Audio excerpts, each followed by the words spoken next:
Okay, we're live. Let's go. I'll be sharing a little bit and we'll begin with the analysis.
Okay.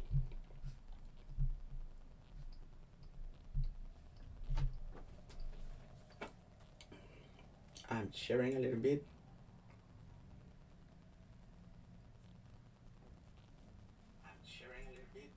Hey, Dan Albert. We'll be talking about Bobby Green and his cousin King in a little bit.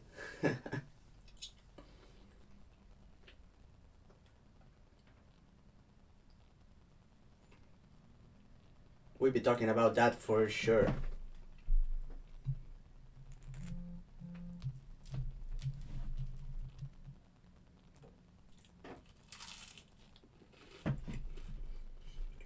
I'm finishing sharing a little bit, and we'll begin with the breakdowns and the whole podcast. Thank you everyone for joining.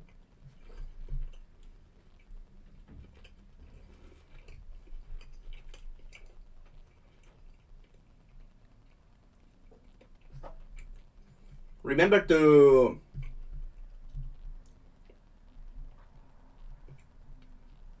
remember to share and like this video on YouTube.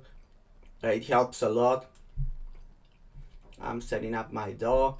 I'm eating a little bit of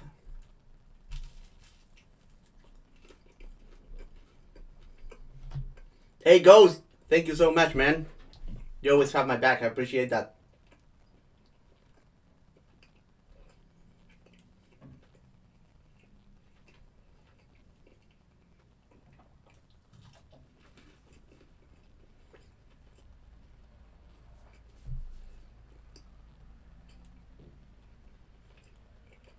Okay.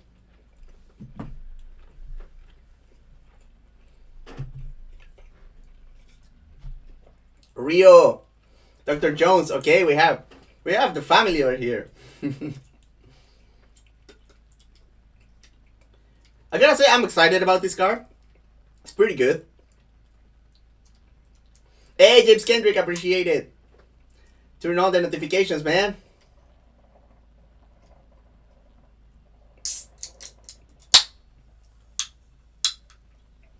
Man, everyone says that their Devil series like goes crazy, man.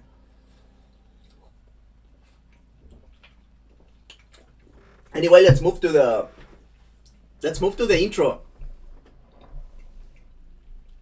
to the intro of the pod, and we'll be talking about the fights.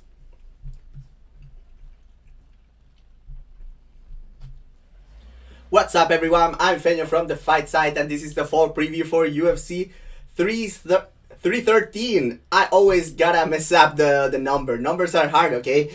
This is going down in the T-Mobile Arena, and it's headlined by Alex Poatan Pereira defending his light heavyweight title, finally against Magomed and Ankalaev. And we have a pretty good card here. Like, I'm okay with basically every matchup. Could this have like more like big names overall? Like maybe, yeah, but we have a very compelling main event. We have a solid co-main event that almost fell apart. And the undercard is solid. I feel like the matchmaking in this card is very, very solid. So at the very least, do we have that?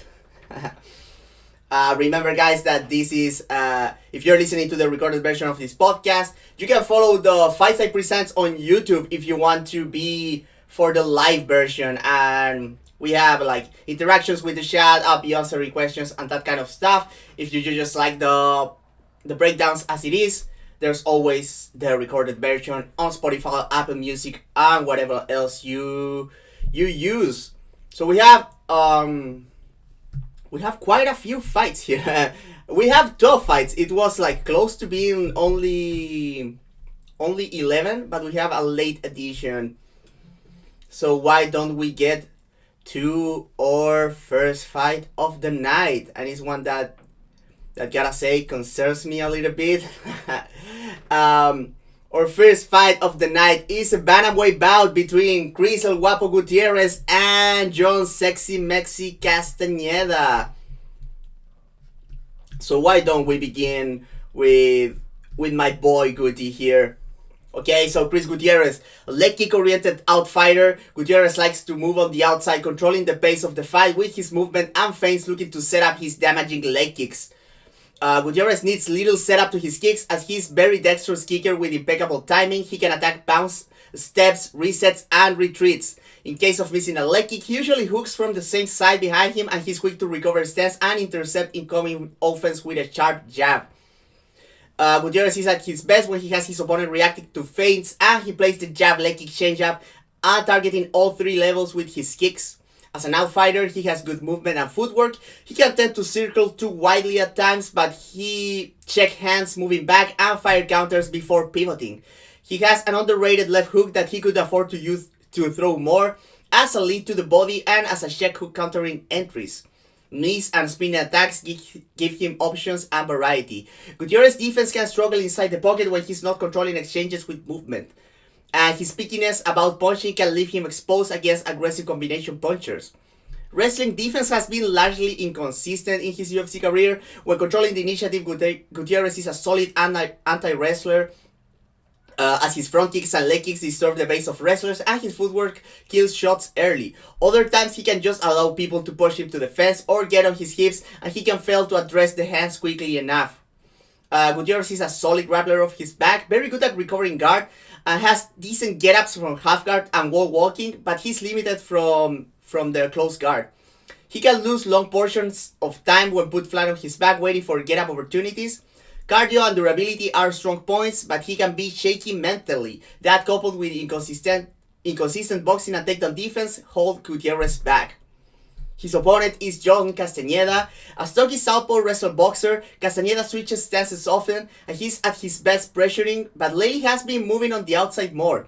He's all about the 3-2 changeup. Castañeda likes to operate at a medium pace looking for big single shots until he's allowed to swarm. He's aggressive against the fence. The addition of uppercuts and sneaky high kicks surprise opponent when he extends combinations. His defense relies a lot on hand fighting to get a read on the rear hand and slip or angle the initial shot to counter or resume the pressure. He can struggle with feints, straight shots, and long combinations. His wide stance and wrestling background make him difficult to take down, and he's a solid wrestler, but has struggled in clean situations with his back against the fence, eating knees and elbows. He's good on the mat and has been difficult to control the few times that he has been taken down. He will look for takedowns of his own, especially double legs against the fence. His grappling is overall good. He can control from top position and he likes landing strikes in transition during get-ups. Castañeda is tough and conditioned. Him exploring a less pressure-oriented style has made him more comfortable on the back foot, but it also has taken away from his A game. So we have an interesting matchup where both fighters will have the avenues to exploit the other fighter's weaknesses here. Castañeda would be wise to return to a more aggressive front-footed style for this one. while he might have success finding punches, especially from the left side in the open stance matchup, he doesn't have the depth to deal with the kicks of Gutierrez in the long run, especially because as a southpaw he's not used to deal with consistent leg kicking, and he stands heavy on his lead foot to begin with.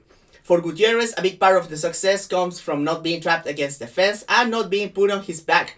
While Castañeda swarming and getting takedowns is certainly a possibility, I think Gutierrez's footwork and intercepting counters will give him the space to get off with his trademark kicks. The pick here is Gutierrez wins a decision. So we have Gutierrez by decision on our fifth fight of the night. Let me catch up with the chat a little bit here. First card in a long time, that Osmo no killer minimal filler. Yeah, this card is pretty good, man. The guest is Stipe for the thumbnail. No. I'm reserving that joke for Dan Tom, man. I'm letting him keep that one, but it's very funny, right?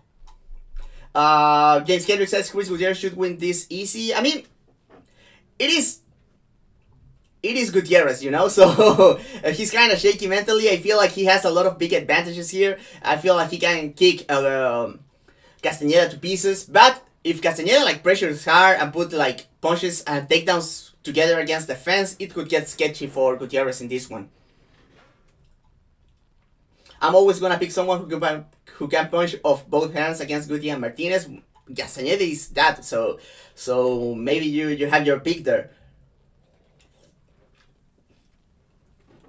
Hey bro, what's up?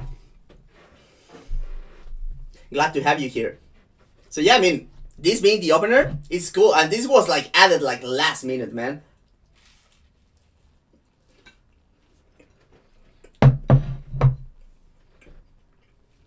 Let me swallow this bite of sandwich, and we'll move to the next fight.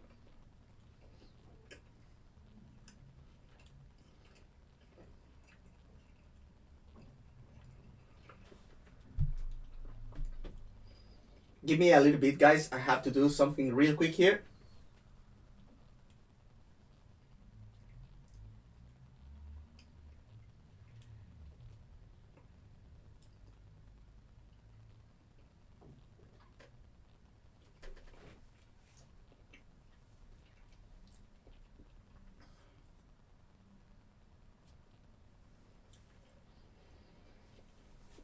Yeah, I feel like Song and Gutierrez were like pretty even on the kicking. I feel like Gutierrez probably a bit better, but it was messing with him that Song was like good at spacing, at checking, and then coming back with the boxing where he had the big advantage. Against Pedro, I still feel like Gutierrez won 2 and 3, but it was like very close, and he didn't throw the volume necessary. And it was a very disappointing performance, in my opinion. The Guti versus Pedro Munoz. It was like a very winnable fight for him, and he just did not perform as up to task, in my opinion.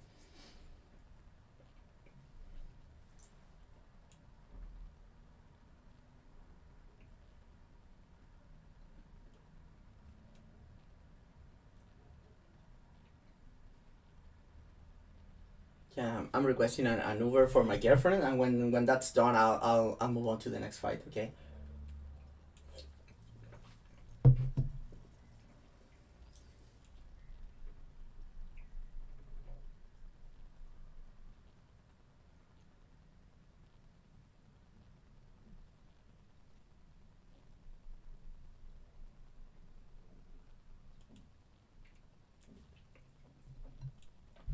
Okay.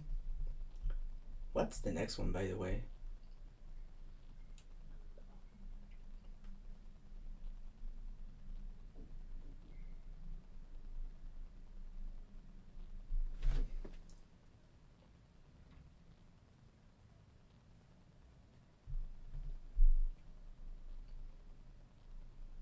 Oh my god, dude.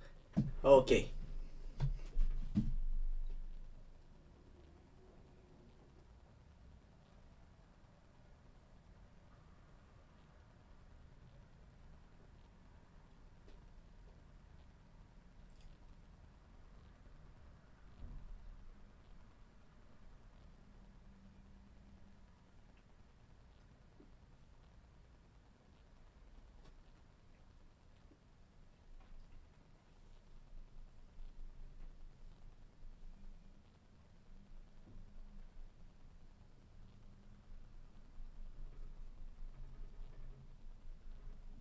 Okay.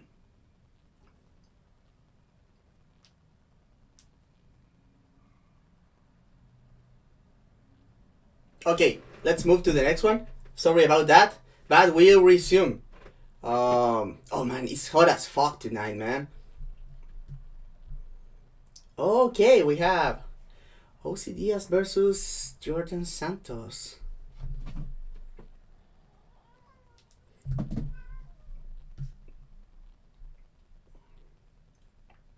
We move to a middleweight bout for our second fight, and we have a fight between Ozzy Diaz and Jordan Santos. Let's begin with Ozzy Diaz, a front foot heavy boxer. Diaz likes to walk foes down to the fence behind his feints and jabs. Somewhat of a slow starter, Diaz takes a moment to get the right distance, and he's usually low volume and open to counters early on fights. His boxing-oriented stance has translated him in him having trouble setting up kicks, and he has been countered numerous times when throwing them naked. Diaz is at his best when he can stalk opponents against the fence, putting loose combinations together and stepping back when reading counters. His loose punching form allows him to put power without exerting too much energy, but it can also expose him defensively. He usually finds his best shot mixing in body shots and uppercuts to find big left hooks or right hand to the head. He can also punish with knees against the fence. Takedown defense has been concerning, but he's a solid grappler that more often than not finds his way back to his feet, usually grabbing 2-on-1 before wall walking and pummeling effectively to eventually circle back to the center of the cage. While Diaz has clear limitations, he's solid and has good conditioning and baseline athleticism, but he has trouble imposing his game, especially early in fights.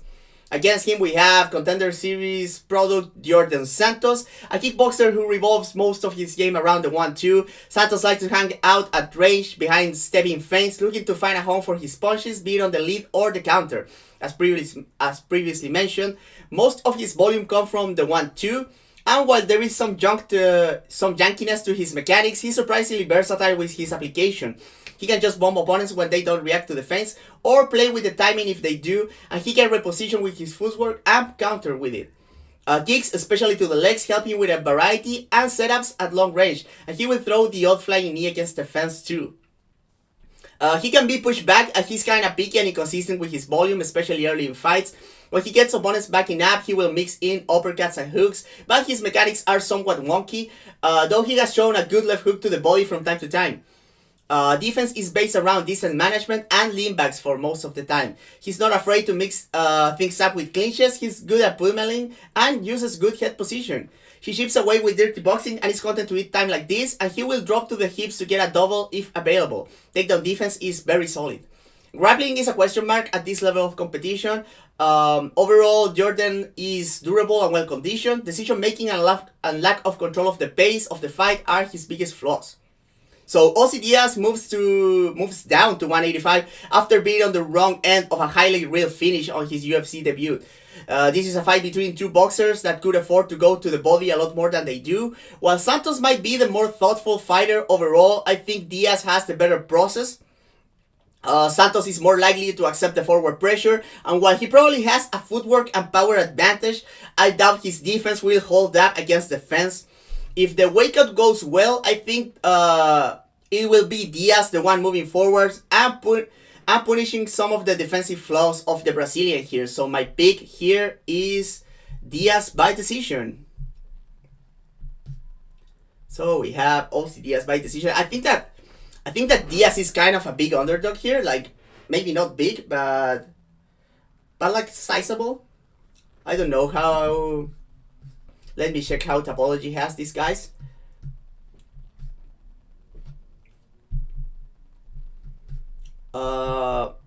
Yeah, Topology has Diaz at plus 155, and I feel like it's he has a pretty good shot at winning, but those are kind of close odds. The people, on the other hand, they have 86% picking Jordan Santos here. So maybe you're getting a good price on the opponent of a Contender Series guy, and that's something that you usually see.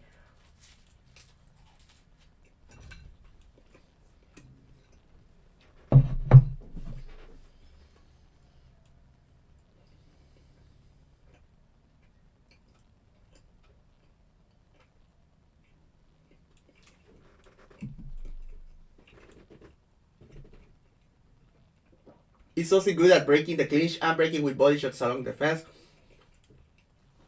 Yeah, he's pretty decent at that. The clinch is interesting because Djorden Santos looked very solid in the clinch, like position-wise, but he doesn't do a lot of damage. And I feel like fighting against like a guy that is big and gritty, it can cost him against Diaz, I feel.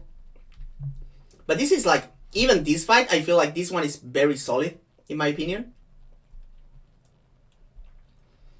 Like this is for very low level middleweights, this is like very solid, especially in the matchmaking. This one is very likely to produce some action here. So I'm not mad about this fight at all, and this is probably the worst one, right?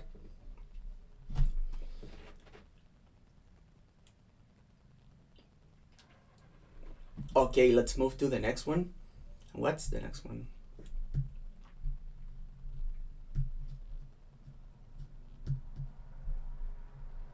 Oh, Mairon Santos, that one is fire.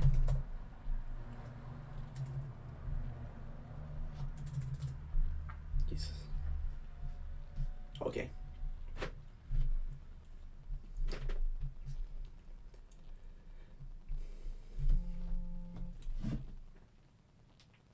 Next up, we have a featherweight bout between Mairon Santos and Francis Marshall. Let's begin with Santos, a dynamic kickboxer. Only 24 years old, the Ultimate Fighter winner, is already a 15 pro MMA bouts veteran, still improving. He puts on a great anti-wrestling performance. He put on a great anti-wrestling performance to win the Ultimate Fighter title. Santos mostly likes to having a space to operate and likes to control the pace of a fight via feints, as he throws most of his strikes with full power. Quick and powerful, shot selection is a strong aspect of his game. He's good at moving opponents into shots and intercepting entries with lenient strikes. Punishing front snap kick to the body makes opponent respect his rear hip feint, and he can use that to set up attacks with both hands and legs. He attacks all three levels and looks to build off reaction he gets, but volume can be inconsistent if not given the reaction or counters that he wants. Defense is solid, mixing good footwork with a responsible high guard and head movement. He can expose himself looking for counters, but he has good awareness inside the pocket. Physically strong, he's good at defending in the clinch, using a variety of grips and good footwork to defend takedowns against the fence and in open space. Strong knees and elbows complement his clinch game. His sole loss came against a strong wrestler against Dan Argueta 3 years ago down at bantamweight.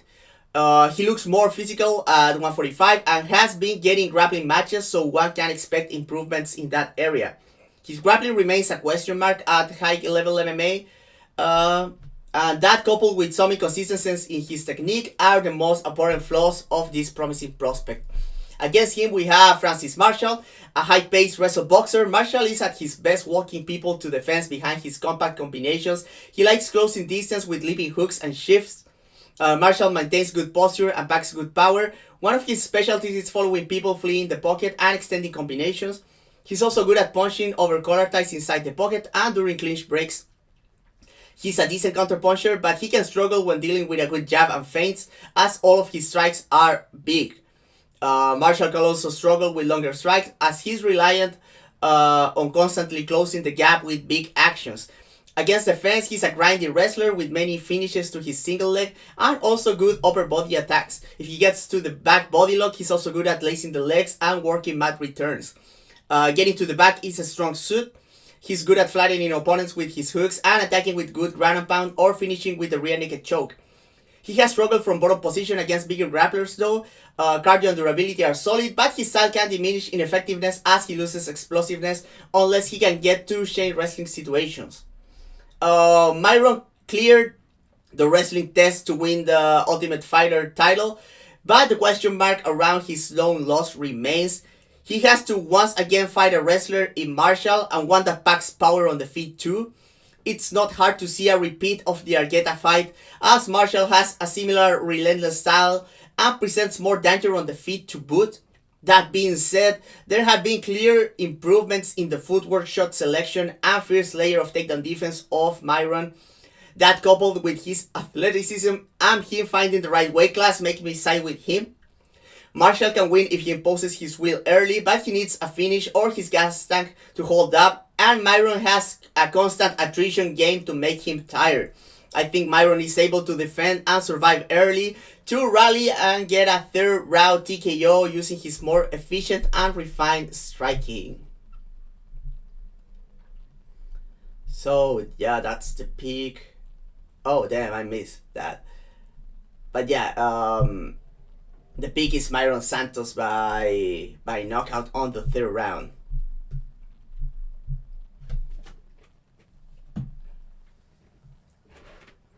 Let's get back to the chat.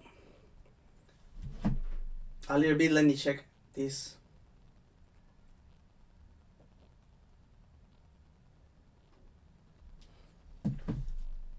Okay. How do you not get bored tape studying the undercard? I mean, I do get bored sometimes when fighters are uninteresting, but to be fair, for this card, I had kind of a blast.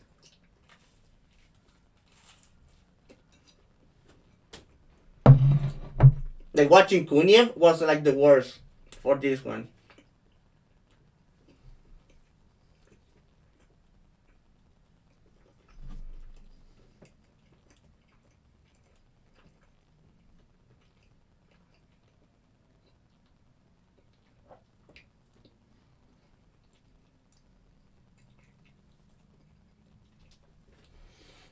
Is being good at the single leg long defense a rare trait in MMA?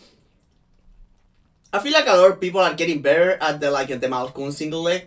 That's something that was obviously not invented by Malkoun. In fact, Daniel Cormier used to do that a lot, but like using tripping the base, and that works against defense because usually in wrestling, it's hard to trip a guy on a single leg because they can just like bounce around in their base leg. But against defense, they don't have a space to hop back, right? And I feel like some people are catching up to that. So it's interesting to see if that's getting like part of the meta moving forward from here. Dr. Jones says, I think Marshall can be badly confounded by the getting feigning game. Look at the awful Gomez fight, for instance. Yeah, but and Gomez is like very long too. But at the end, I was surprised because in that fight, Marshall was able like to start winning the fight at the end, right? While on the other hand, he got super tired in his last fight against Busukia, so the cardio has been kind of consistent on the Marshall side.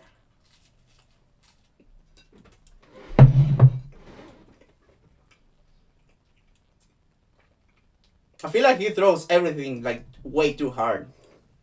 And that might have to do something with it, right?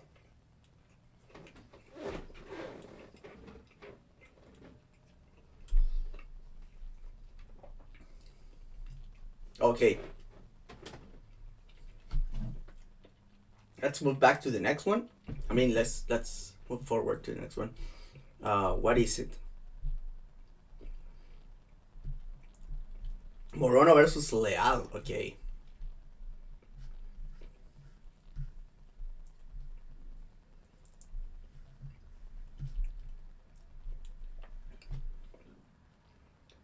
We go to welterweight for our next fight. We have a bout between Alex Morono and Carlos Leal. So let's begin with Morono. An upright, bouncy stance kickboxer, Morono likes to move in and out of range, mostly behind his backhanded jab from his floating lead hand, looking to set up big right hands over the top or his variety of kicks. An active feinter, low kicks and rear leg snap kicks to the body help him with variety and controlling range. Despite his janky mechanics, he has variety with his right hand. He can throw it as a loopy straight, a short hook in tight, or a rainbow overhand that often gets blocked but manages to score behind the guard. His footwork and head movement can be wonky looking, but he makes sure to take proactive measures and not be an easy target after landing his combinations. His concepts are usually tactically sound, but his unorthodoxy can be a double-edged sword. His head can be found on the center line during his first punch and in open space quite commonly, and that has been an issue in the past. Takedown defense is solid, though his upright stance has exposed him to reactive shots and takedowns during transitions. He's very aggressive from his back, both with elbows and submission attempts, and he also uses his front headlock effectively, being the owner of a dangerous guillotine choke. He's very tough and well conditioned.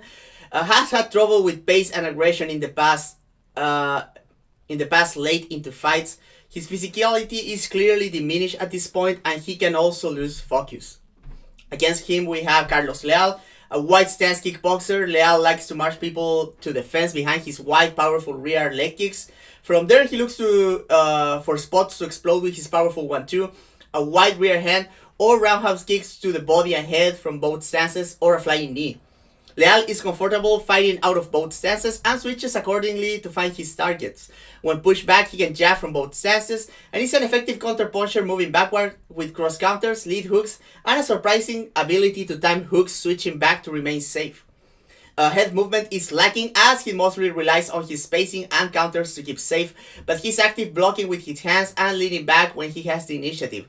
Physically strong in the clinch, he fights grips well and can hold people against the fence, chipping away with knees and small punches. Leal will attempt throws from there, but he's not a very prolific wrestler. Takedown defense is a strong point. His compact frame and athleticism allow him to sprawl shots effectively, and he fights very hard for underhooks and to disarm grips if he's driven against the fence. Heavy from top position, Leal seems to favor control over damage, and while he remains active with shots, he can have trouble finding balance between landing damaging shots and disallowing get-ups. Leal is tough and well conditioned, but he doesn't fight at a very high pace, and while he does attack the body and legs effectively, he can lack a second gear and can fail to seal the deal on fights he doesn't find a singular conclusive finishing shot. This could be a lot more interesting if Morono was a bit younger, I feel. Morono is 4 years older and 8 fights deeper into his career, but more importantly, looks clearly past his prime, while Leal is probably at his best right now. Not only that, but Leal is the better athlete to begin with. Morono has tools and the activity to deal with Leal, but the Brazilian has a power and mechanics edge that will allow him to punish the habits of the American. The jab and movement of Morono might allow him to control the fight at times and fight big shots, but it is a lot more likely that Leal will be able to push him back with his leg kicks and counter punching. I think Leal finds the finish in the second round with strikes. And I mess up the cards again.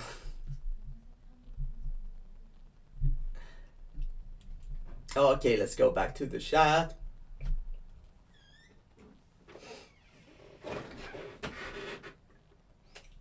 Please show image. Yeah, man, Nelson, man. I messed up that completely.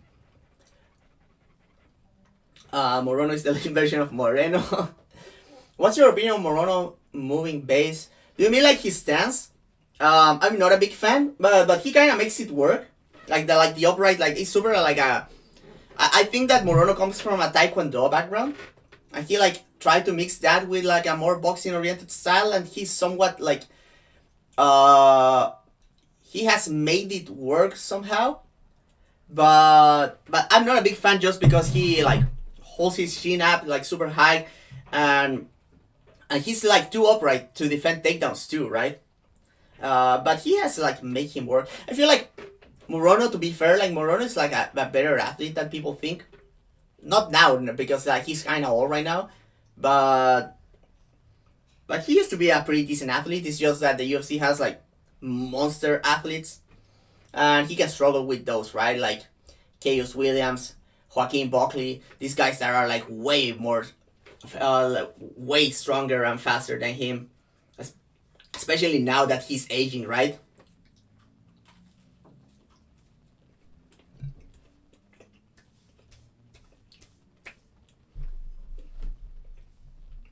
Okay, let's check. What's the next one?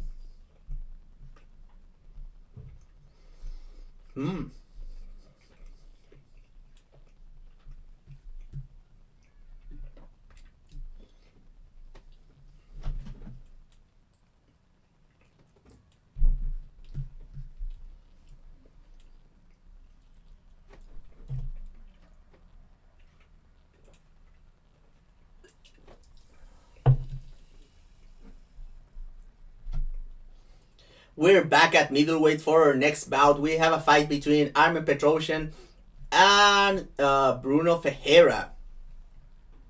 So let's begin with Bruno Ferreira. A stocky, powerful fighter with a judo background, Ferreira likes to hang in neutral space, switching stances and feinting steps in, looking for spots to explode into range. He's all about big actions. He throws almost everything at full power and usually looks for immediate setups for his combinations. For example, like leg kicks to throw off the balance, backing up an opponent into a flying knee, or using the expected reaction of a punch to set up the following one. His constant feinting and stance switches and shifting entries allow him to deal with his usual height and reach disadvantage surprisingly better than you would expect from a fighter with no nuanced jab. This is helped by the respect fighters give him because of his big power. Ferreira is also a counter threat, and while he's not a pocket boxer, he has good eyes and timing, and he can punish people sitting still after their combinations. Credentialed judo black belt, Ferreira is a strong wrestler and grappler. His stocky frame not only makes him hard to take down from open space, but he's expectedly strong inside the clinch with a big array of throws, hip tosses, and foot sweeps. He's also a good sprint grappler when he gets taken down, having good fundamentals about disarming grips, building a base, and escaping during transitions. If he gets stuck on the bottom, he's patient about waiting for spots to explode, to reverse, and creating space and movement. Ferreira is a physical force, and his game makes a lot more sense than one would originally expect, but his lack of nuance, especially as a defensive striker, is his biggest problem so far, coupled with his undersized frame for the division.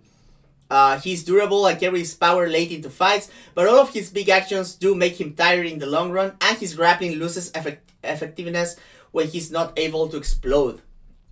Opposite to him, we have Armen Petrosyan, a volume kickboxer. Petrosyan fights from range, mostly behind his jab and solid leg kicks that he attacks to the outside and inside, using the inside leg kick as an alternative combo starter to his jab.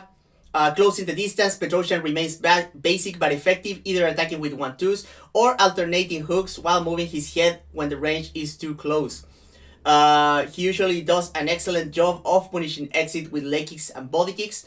While he can switch stances, he mostly fights out of his natural orthodox stance, keeping active lateral movement and feints. He's also a decent counter threat who tries to time cross counters from both sides and will use his lead hook to intercept incoming foes. He also does a good job of sneaking body kicks and leg kicks mid combinations to force resets. Petrosyan also does a good job of sneaking... He is also good at catching kicks and punishing with counters, be it with the hand or the legs, and he's an adept counter leg kicker as well. Petrosyan moves his head well and his footwork stays solid, but his jittery mechanics can punish him when he's pushed back, finding himself out of position, looking for clinches or kicks to regain the initiative. Petrosyan is pretty strong inside the clinch. He attacks with knees from a variety of grips and does a good job of pushing people against the fence and countering their movement with knees. He also has a good eye for hooks during breaks. As a grappler and wrestler, Petrosyan is solid. He defends takedowns well from open space, both with underhooks or whizzers on the first instance. If he's pushed to the fence, he does a good job of using a knee shield to keep his hips safe before disarming grips and looking to regain the center of the cage. Nuanced or insistent grapplers have been able to drag him down, but he's solid on the ground.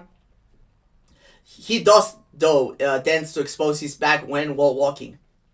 Petrosyan will also mix his own takedowns as a safety measure or just for variety.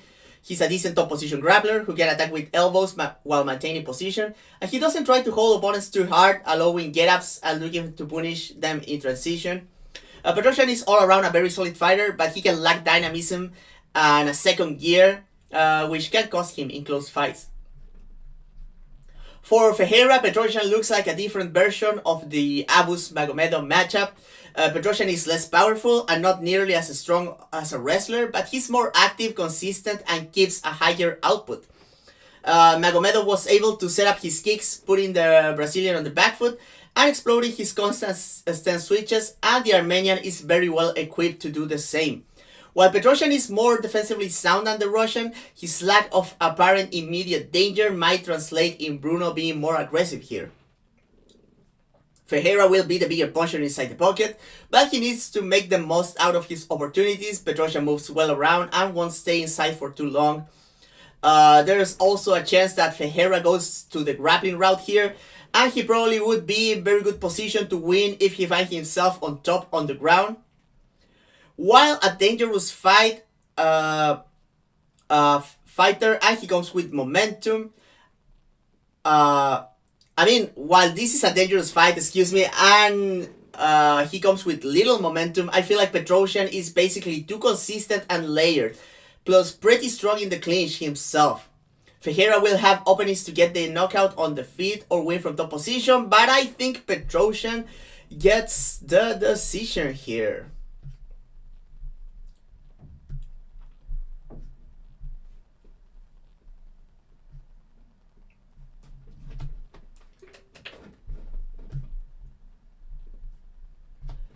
Jangweight Klanger. This is middleweight, but you know that middleweight is like super jangweight, but the official jangweight is welterweight.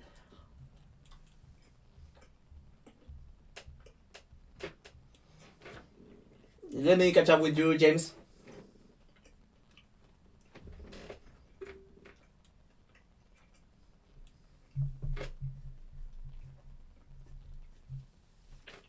I feel like very few fighters specialize in being like clinchers in MMA, and I feel that that's something that a lot more fighters could do. Especially, a lot of people don't realize that they have an advantage in the clinch or don't push for the clinch. I feel like a good example of a fighter like pushing for the clinch and getting a win, even though it was like a weird win. But if you go and watch like Chepe Mariscal versus Jack Jenkins, first round was like kind of rough for Chepe at range. It was like he wasn't like getting his ass kicked, but you can tell that Jack Jenkins was like the more nuanced striker. He was like getting a beat on him. But then Chepe on the second round, he was like get on his ass, push him to the clinch, and just like roughing him up with knees, trying to get the throws. And he started winning the fight like that. Obviously, like the end of the fight came when Chepe tried like a throw, and Jack Jenkins broke his arm. But up to that moment, I felt like Chepe Mariscal was doing like a great job of turning the fight around. So I feel like, and now that we have like more judo fighters, especially like talking about Chepe and here like Bruno Ferreira, who are like both guys are judokas, right? I feel like we might see more fighters specialize more in the clinch. Even John Jones, who is like one of the best clinch fighters of all time, like didn't like push for the clinch at all times. He like relied a lot more in distance striking for the most time. And same goes for Demetrius Johnson, right? Who is like very good in the clinch. We saw that against like Cejudo in the first fight, in the both fights against John Dodson. But he's still like spent like many time in open space where he was like pretty decent, but he was like a lot better inside the clinch.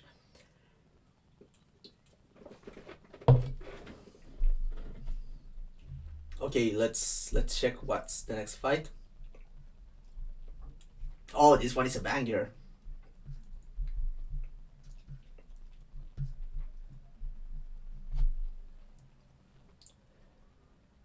We go down to flyweight for our next one, and we have a prospect versus prospect battle between Rei Tsuruya and Joshua Ban.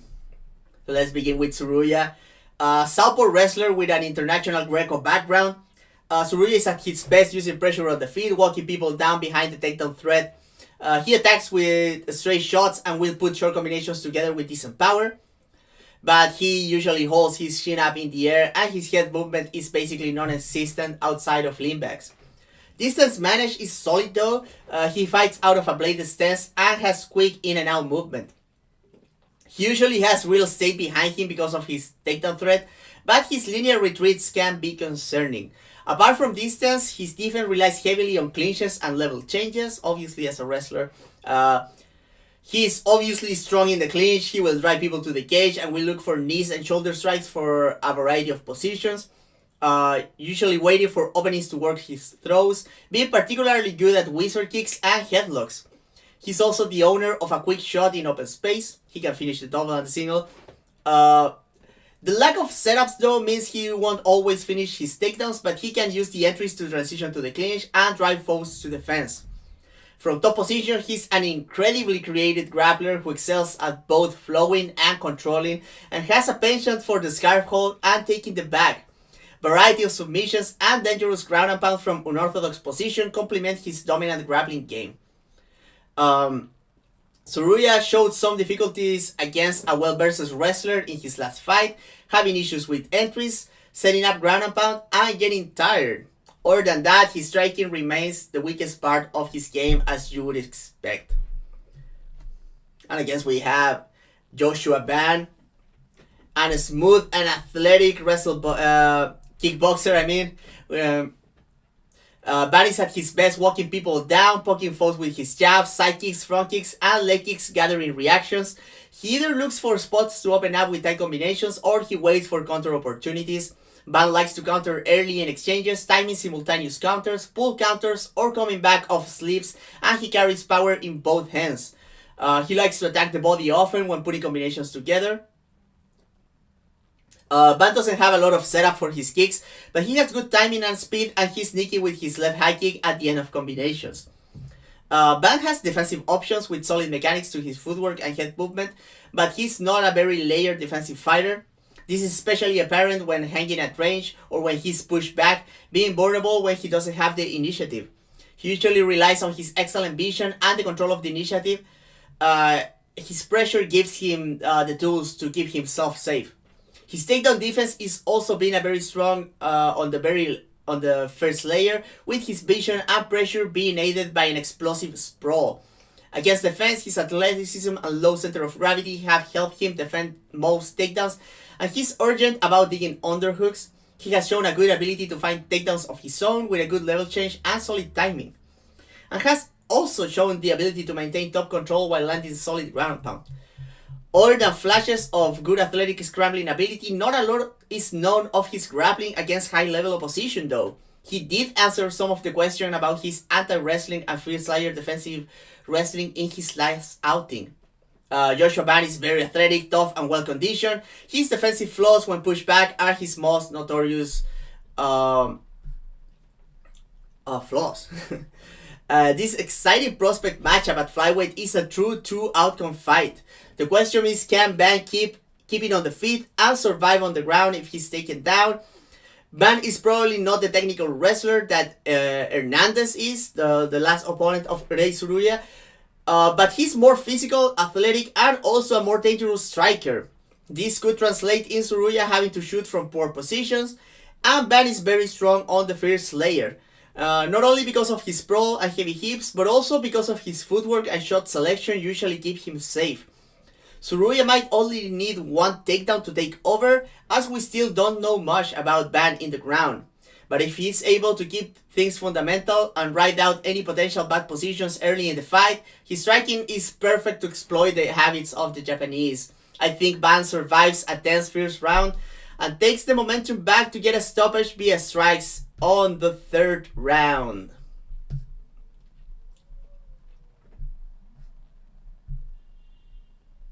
Okay, let's get back to the chat. Josh Ban, gang, let's go. Yeah, man, we all love Joshua Ban. It's impossible not to like the guy. Should Ban use the body jab to prevent takedowns from Rei? I like the body jab in a matchup like this. Yeah, that would be a very good tool, especially to like the chest area. That would be a very good tool.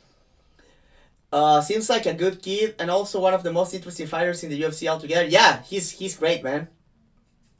Nelson asked, what's the best Japanese fighter in the UFC right now? I would have to say Taira, man. It's probably Tatsuro Taira, man. I would say this is maybe a hot take, but I think like he's better than Kaya Sakura.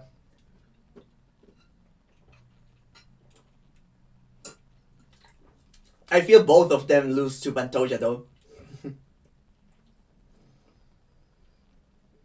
When Ban remembers he can fight, starting at 320 of the round 1, he just doesn't stop punching. Do you think Ban versus But Tsuruya should be the prelim headliner instead of Curtis Blaydes versus some dude. Yeah, from an action perspective, yeah, probably. Well, Curtis Blaydes deserves his spot too. Like, he has been in it forever. He has been a title contender like not long ago. So, the thing that I find weird is that Blaydes is fighting a debutant, right? Is bad propensity to lose the first round dangerous here? Yeah, it's very dangerous. And Tsuruya starts fast, man. So we might see like a sprint grappling from Tsuruya and him getting like a submission or a ground and pound stoppage. I would not be like shocked if we saw that. Goes asks how good is Rei's front headlock? Should he look for snapdowns here? I haven't seen much, but like Greco guys usually have like monstrous front headlocks. Because that's what they always end up doing on the ground because he can go to the legs, right? And Tsuruya is so creative that he's probably has some tricks with the front headlock. And that might be an avenue, right? Because like we know Van likes to go to the body. He's kind of short too. There might be some avenues to catch like a front headlock on the feet and try to snap him down. But the thing with snapping down Van is that he's so strong. He's such a good athlete that might not be the way to go. But who knows, man? There might be something there, especially if Van like changes levels into a body shot. He might be able to. Tsuruya might be able to get like his weight on top of him. So we will see about that.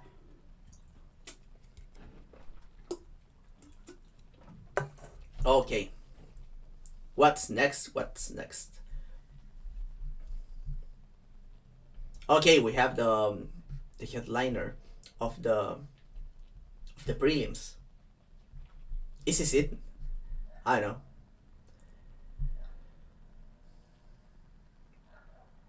And from flyweight, we move all the way up to heavyweight.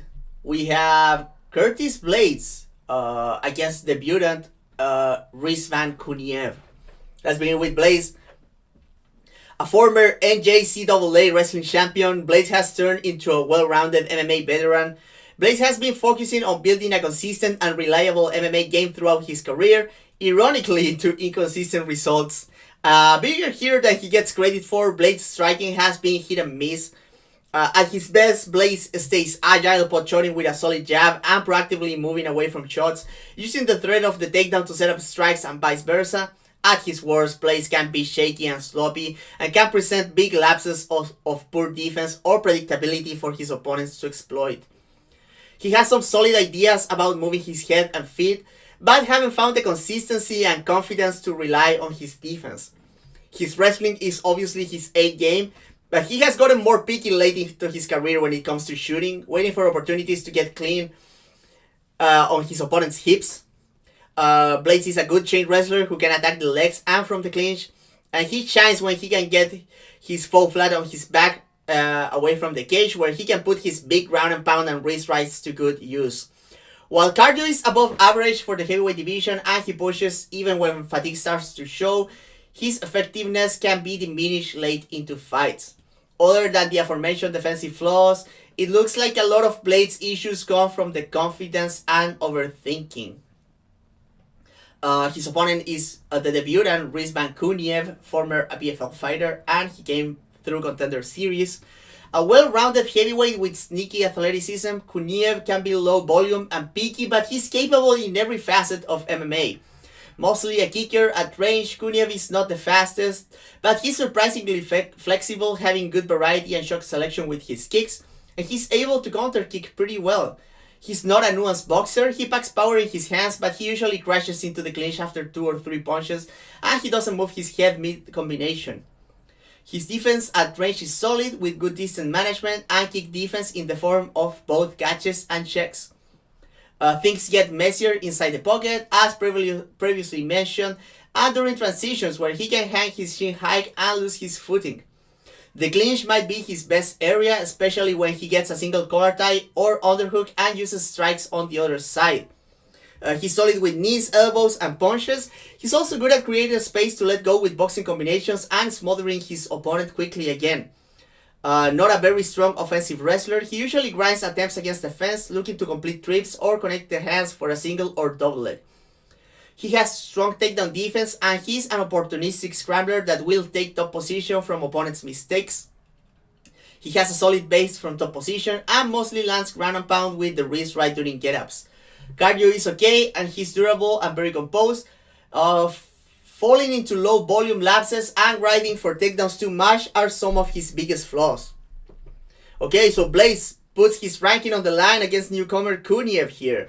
Both guys are well rounded. While Blaydes is the better put together striker at range, Kuniev is probably more composed. The clinch is an interesting area. Blaydes is clearly the superior wrestler, but Kuniev has a sturdy takedown defense and is more damaging with strikes on the inside.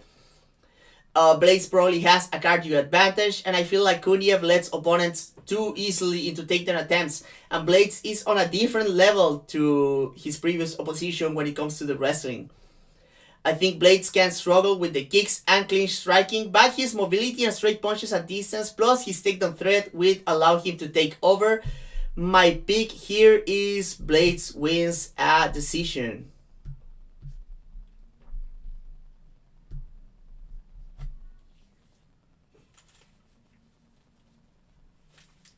Rio Sosen asks, does Curtis Blaydes' well-rounded skills actually hinder him?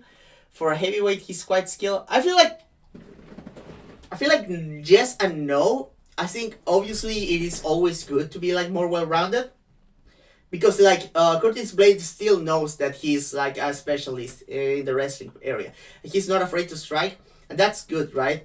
The problem for Curtis Blaydes is that having more options plays bad into what I think, and this is like just me speaking because I don't know for sure, right? But that he's an overthinker, right? So having more options can be like making him like think more about that stuff, right? And that can be like quite dangerous. I feel like Curtis Blaydes gets inside his own head. James Kendrick was listening to Ghost and JT last podcast. They talk about A games. What would you say Blaydes' A game is, and how do you make it hard to operate? For sure, it's the wrestling. Blaydes is at his best when he can use like the threat of the takedown to open up punches and then eventually find the takedown, put you flat on your back, use a wrist right, and put his great ground and pound to good use. His Blaydes like Leon Edwards, yeah, he's like they have like very different personalities, but I and actually not that different, right?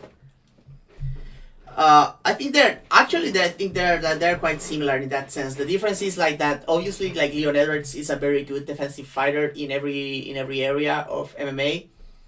And Blaydes is like just okay defensively, and at heavyweight you just get hit with everything and you can die. So but yeah, I think they're quite different. They're quite similar when it comes to personality, right? They're guys that have like many options compared to his peers, and they can struggle to choose what to do at the right moment sometimes, I feel like Blaydes is like better at usually fighting the right fight, but Leon is like better at putting like his skill set together in a way that doesn't put him in danger. I feel like Blaydes is also like more willing to take risks than Leon. Leon is like very defensively minded, and that's like the big difference with Blaydes. That Blaydes like doesn't shell up. He just like when he runs out of ideas, he just keeps trying. And Leon like just relies on his very like deep, like nuanced defense to not lose instead of trying to win the fight. I feel like it's something a bit like that. Okay, before moving into the main card, gotta plug the merch. Link in the description for the new merch. We have 4 new designs for you guys. First off, we have these user checks leg kicks. We have these available in crewnecks, t-shirts, hoodies. I think mugs too. But yeah, I mean, this is just a BDK inspired design, pixel art made by me. And I feel like it turned out like pretty cool. What else we have? We have the Dutch combo design. So this says straight right, body left hook, outside leg kick in the colors of the Netherlands flag, and it has like a little map of the Netherlands in orange on the background. This we have this in available in different colors for the clothing piece, and it's like a cool reference in a pretty classy design, I would say. Hey, we have Matlock here, Plisken. What else we have? We have the Body Puncher crew. Maybe my favorite. And hey, it's Joshua Ban week, right? So it's time to just buy your Body Punching crew t-shirt or hoodie and rock it while you watch Joshua Ban like putting an end to a poor man's liver. It's always a good time. And finally, we have for the MMA people, the pivots don't work in MMA t-shirt. Remember, like, you don't pivot in MMA, man. You can get head kicked. And if you get head kicked, man, damn, man. So yeah, be careful with those pivots in MMA, man. You know they don't work. Okay, let's move on to the main card.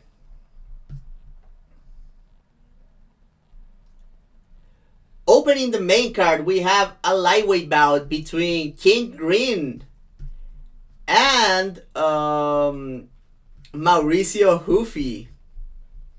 Let's begin with King Green. This will be the 50th fight for the 38-year-old veteran. The aging Green remains a dynamic threat with a deep, if a bit disjointed skill set. A slickster, he operates with quick straight shots from both hands at open space, relying on his vision and reflexes to use his shell to defend against whatever is coming his way. Green is always moving both his head and his feet during exchanges, and is very good at covering behind his lead shoulder. Which means that fighters have needed long combinations or tight counters mid-exchange to catch him clean. Also a decent kicker, King will attack with side kicks to the knees and body, and also has solid calf kicks and body kicks from both legs. Despite his front foot heavy stance, he's a lot harder to kick than it seems, being good at blocking, evading, and catching kicks. His clinch game is also solid, using his footwork and grip fighting to set up elbows and knees, and even body lock takedowns on the counter. Takedown defense is also a strong point. He used to be a high school wrestler in California. While Green can be surprised with transitions and exposed by his tall stance, he's a very solid mat wrestler and scrambler, fighting grips and taking angles to deny initial shots in the open, but similarly capable if the fight hits the floor, being able to counter wrestle with his own single leg, rolls, and a variety of get-ups. While not much of a top control guy, Green has heavy ground and pound if he can establish position, and his rear naked choke is legit. After a mostly inconsistent career, the biggest enemy of Green right now is his age. He has mostly solved the volume issues that plagued him on the past, but his style still demands a lot of physicality and reflexes, and he plays a dangerous game. Against him we have Mauricio Ruffy, an athletic striker, a fighting nerd's product. Ruffy likes to stay in neutral space with his hands low, front foot heavy stance, looking to either land big single shots or look for counter opportunities. Powerful calf kicks are his main scorers from open space, and he keeps an active lead hand to fight hands and sneak hard jabs. A variety of dynamic strikes and tricky immediate setups complement his long-range threats. Big kicks, spins, and uppercuts of frames are all part of the menu. Ruffy, I feel, is at his best when he draws reactions from his opponents that he can exploit in the form of counters, be it pull counters, cross counters, or hooks off slips. He packs big power in both hands and has great timing and eyes inside the pocket. His defense mostly revolves around his impeccable management of distance, but he has been flirting with high elbow guarding and shoulder rolling more lately, including trying flashy sequences, shoulder rolling from both sides. This can expose him during prolonged exchanges if he's not able to counter though, as he relies on reflexes and there's still a disconnect between his head movement and footwork. Despite having safe scorers in the form of the aforementioned leg kicks and jab, he can struggle to maintain consistent output as he relies on getting the reactions he wants. Big for the weight class, he's decently strong in the clinch, but can be passive when put against the fence. He will look for elbows and knees if available, but mostly waits for opportunities to explode and use his feet to get to the center of the cage. Takedown defense has looked fundamentally solid, aided by his athleticism and good distance. He has shown strong hips and good use of the wizard. Grappling against high-level opposition remains an unknown, but he trains out of a solid grappling camp. Dynamic, confident, and durable. Other than inconsistencies with his volume and defense, his cardio has looked sketchy in the past, but he doesn't give up on himself. Okay, so the dynamic Ruffy faces off against the veteran Green, who is no stranger to a situation like this. On paper, Green has a lot of tools to deal with the Brazilian. His quick straight shots and defense against counters might be able to expose some of the limitations of the prospect. This complemented with his kicking defense and ability to clinch, Green has all the ingredients to spoil the party for the Fighting Nerds representative. Age catches up to everyone though, and while Green has still managed to look great late, he has been caught and hurt often lately in fights. Not only getting finished by Jalin Turner, but also getting caught mid-combination by veterans like Jim Miller and Tony Ferguson, who were able to wobble him. Ruffy not only is a big hitter, but he has good eyes for opening, and his long right hand can connect over the lead shoulder of Green. Both guys play a dangerous game with their defense, but while Green is a lot better put together to play this kind of game, he still relies on reactions and he's not getting any quicker. I think this would be a great fight to see the limitations of Ruffy's game if I could trust Green's durability against someone this dynamic and dangerous. But sadly, I don't think I can. A Green win is not out of the realm of possibilities, but I gotta pick Ruffy to get a knockout on the first round. Very sad days, man.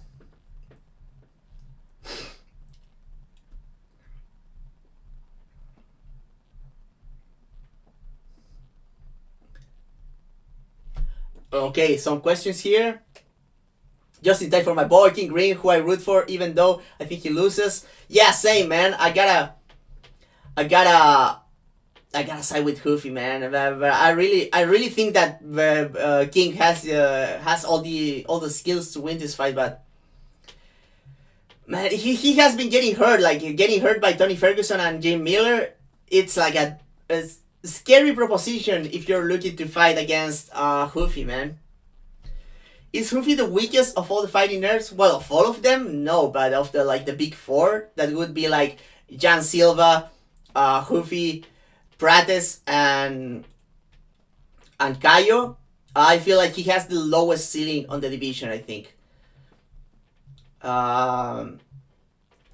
And he's the one with the most hype right now, I think. Maybe by surprise by Jan. Did Green become MAGA Green? Is that why he's... Oh, man. The MAGA version of the fighters, man. He used to be woke Bobby Green when he was not throwing strikes.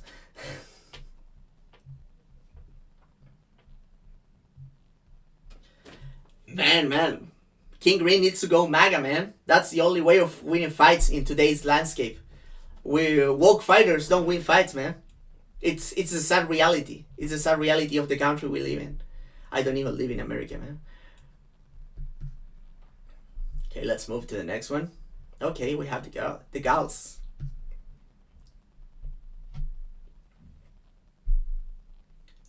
We go down to strawweight, and we have a fight between Amanda Lemos and Iasmin Lucindo. Let's begin with Lemos. A powerful and quick striker, Lemos looks to pick her spots feigning, trying to find openings for her heavy and fast kicks and her piston jab. Very solid defending single shots, as she can slide out of the way of punches and kicks, and can also slip or lean back out of incoming strikes. Her solid mechanics allow her to stay in range for counters. Even though she can throw a bit wide, she has good timing and power with her counters, and is good at countering in combination, usually closing the door with the left hand or kicking the trailing leg of a retreating opponent. She does have a tendency to overswing sometimes, and that can leave her exposed to counters, takedowns, or just missing big and expending too much energy. Head footwork and head movement are solid early in exchanges, but can quickly fall apart if she's not able to scare foes off with her counters. Lemos is strong in the clinch with good technique on her knees. She strikes during breaks well and has a few tricks in the form of trips and foot sweeps. Takedown defense is also solid, but she can be susceptible to attacks in transitions, both in the form of strikes and takedowns. Her ability to fight off-chain attempts is also suspect, being more successful denying takedowns early. Her physicality and good fundamentals allow her to work her way back to her feet, but she can be neutralized if put flat on her back. She has a pretty strong guillotine, but relies a bit too much on it and can concede bottom position because of it. Lemos has all the physical tools, but her lack of nuance both offensively and defensively hold her back, and she lacks depth as a grappler too. Against her we have Lucindo, stocky and powerful. What Lucindo lacks in subtlety she makes up for with power and some tricks up her sleeve. 22 fights into her pro career at only 23 years old. Lucindo has experience beyond her age. She throws basically everything at full power, but her experience has granted her pretty good timing both with her right hand and closing exchange with her wide left hook. She mostly likes to walk forward and throw counters at the very first sign of a punch coming her way, but she will use her feints and powerful kicks if her opponent is not giving her much to work with. She can punch off kicks well and has tricky spinning back fists to add variety. She will move side to side when throwing her wide hooks, but defense is not a strong point and relies in her condition of being the tougher and bigger puncher during exchanges a lot. Not only a striker, Lucindo is very physically strong inside the clinch, and while not terribly active, she will take foes down from the body lock if allowed. From top, she either looks to pass with heavy pressure or to posture wrap, conceding position to land big ground and pound. From bottom, we have seen her get into leg entanglements, but also we have seen her style to remain safe. Despite her style, her cardio is a strong point, and so is her toughness. Her lack of adaptability and nuance are her biggest weaknesses.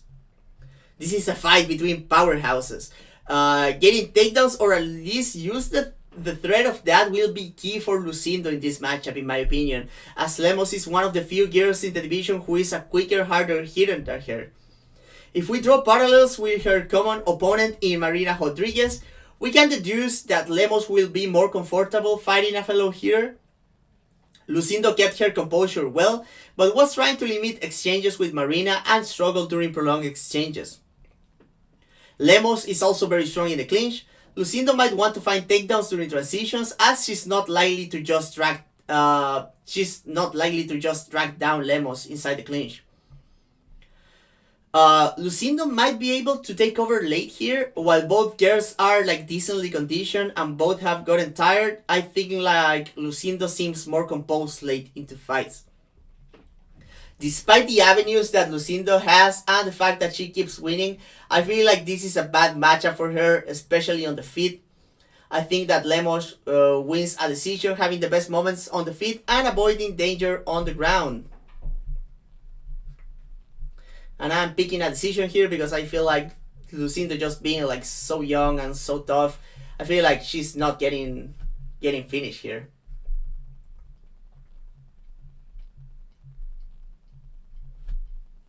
Okay, James Kendrick says, I asked about this early. I saw Lucindo versus Carolina, and Lucindo would come in wild and overextend sometimes. Left hook or pull counter, good idea against Lucindo. Both very good ideas, and you know Amanda Lemos is capable of countering with both. So yeah, I think the chances for big counters are there. Is this a mirror match in who is the bigger Brazilian power puncher? I feel like after watching Lucindo versus Marina, I feel like Lemos is like one tier above in being like fast and powerful. Like Lucindo has that edge against almost everyone, but I feel like Lemos is like legit a very like fast and powerful hitter, and she's like when an exchange stays like shallow, I feel like Lemos is technically very solid. Like she reminds me of like a Figueiredo kind of guy that just stays like very like well balanced and throws with so much power, man. Ghost asks, will it be disappointed if Lucindo doesn't use the correct game plan here? I mean, I'm guessing a lot of people don't know that you published your game plan for Zhang Weili, but also like Lucindo doesn't have the same tools Zhang Weili does, especially as a wrestler. But she could for sure expose. Use some of the tendencies on the feet that you line out in your breakdown. So yeah, I mean, people better take notice, man, especially against former Weili opponents. Lucindo is going for the takedowns heavily, I'm sure. Yeah, probably. She didn't look very comfortable fighting on the feet against Marina, and we saw in Marina versus Lemos that Lemos is like even more dangerous. Do you ignore the Weili fight when stunning Lemos since it's such an outlier? Yeah, pretty much, because I feel it's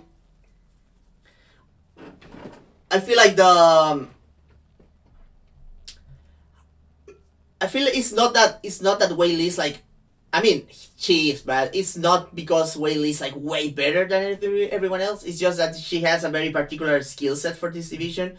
Just because she has like a very weird mix of like very good in and out movement with feints and the very strong wrestling.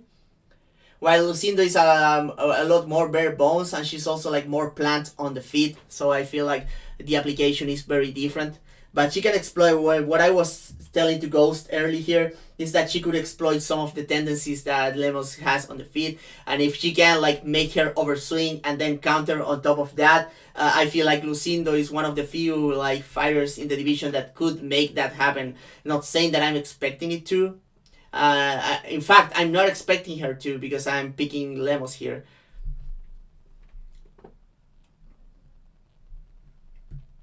Okay, let's move to the next one. Oh, we have the Long Boys.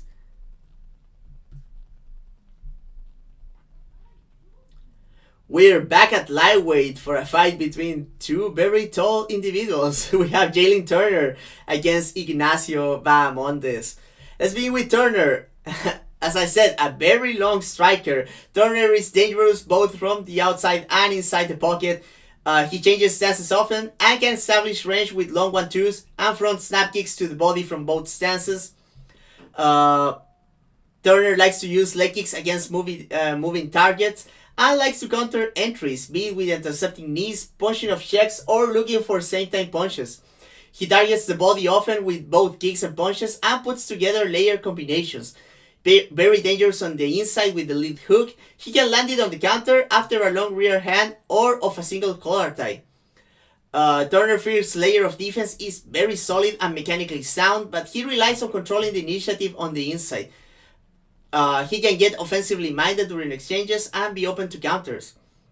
Turner is also strong in the clinch. He uses his levers well and is dangerous with elbows, knees, and the already mentioned hooks of collar ties. Takedown defense is usually strong, especially against defense, but he needs to keep exchanges short, as chain wrestling has been a consistent weakness. On the ground, he's a solid offensive grappler and a serviceable defensive one. From top, he offers huge ground and pound, threatens with front headlock chokes, and has a solid rear naked choke. On the bottom, he relies a lot on turtling against defense and has looked very limited when put flat on his back from far from the wall. Turner attributes go from good to excellent in almost all areas. Other than grappling, the main thing holding him back is his inconsistent confidence. Against him, we have Ignacio Bahamondes, a fellow long switch stance kickboxer fighting under Mike Valle. Bahamondes likes to maintain a long distance to pot shot with straight shots and his variety of kicks that he can throw to all three levels from both legs with ease. He does a good job of punishing foes with his kicks and straight shots and then intercepting them when they try to close the distance on him, be it with the rear straight or long uppercuts that he also uses to track down foes when they are backing up. Bahamondes moves well on the outside and makes sure to move his head and feet after combination when he gets close, but his reactive defense can be lacking and has been hit at range when he doesn't back up. He keeps a high pace and will follow up with volume when opponents back up, but he doesn't have as much pop in his punches when flurrying, as he favors volume with arm punches. He's better off at picking his shots to find his deadly kicks when he has opponents hurt. Inside the clinch, he's solid. He's quick to look for quick uppercuts in open space and had good knees against defense. A well-rounded fighter, he has solid takedown defense aided by his long frame and distance he establishes. He can sprawl or diligently dig for underhooks against the fence. He has had trouble defending takedowns against good entries in open space though. A solid grappler, Bahamondes has been defensively sound off his back, is a decent wall walker, and will attack submission attempts from his back to create space, but he can be controlled and hit with ground and pound by patient top position players. During transitions, he has shown the ability to threaten with the front headlock chokes with his long arms. Bahamondes is very tough and well conditioned, but he can lack a second gear when he's down on the scorecards. He's not very adaptable, but he's very consistent. As I said, this is a fight between long strikers. These fights are usually ugly as they put the fighter used to being the taller one in an uncomfortable position. In this case though, both fighters have some experience against similarly framed opponents in the UFC. Bahamondes, as you might know, got a highlight reel knockout against Roosevelt Roberts, who is billed as 6'3", just like Bahamondes and Turner. Turner, on the other hand, lost a very close split decision against 6 feet tall Dan Hooker and got a brutal finish of his own against current welterweight 6'1" Uros Medic. While both guys have made sure to learn how to move their head and feet, Bahamondes is the one that relies more on being the taller fighter, defensively especially, because usually he's being surprised by straight shots when he doesn't back up. Turner has shown a tendency to overextend against tall opposition, and that could be proven to be dangerous, going by Bahamondes' last knockout, right? That beautiful, step back right hand that he landed on Manuel Torres. Inside the pocket, Turner is the more potent and mechanically sound boxer though. What Bahamondes has on his side is constant volume, conditioning, and consistency. Going into this fight, I expected to pick Bahamondes based on him being the more reliable of the two, and Turner coming into this off a loss. But Bahamondes is not the kind of fighter that has been beating Turner lately, and I feel like the matchup plays right into the hands of the American. This is winnable for Bahamondes, especially if he can put any doubt in the head of Turner. But my pick is Turner via knockout on the second round.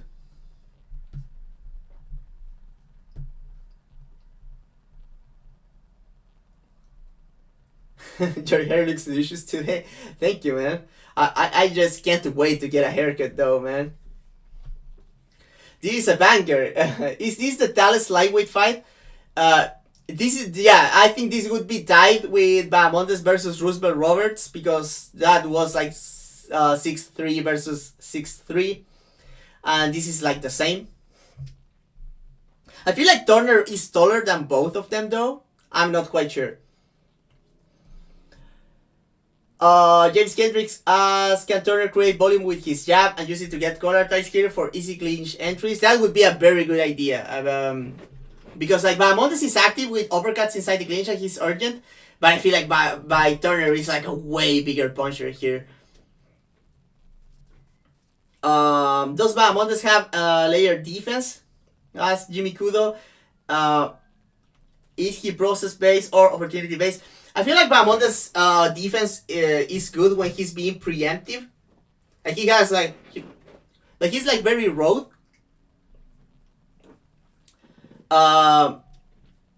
He's very road with his defense, because Bahamondes is the kind of guy that goes like 1-2 and I weave and I sidestep, and he does that like out of memory, right?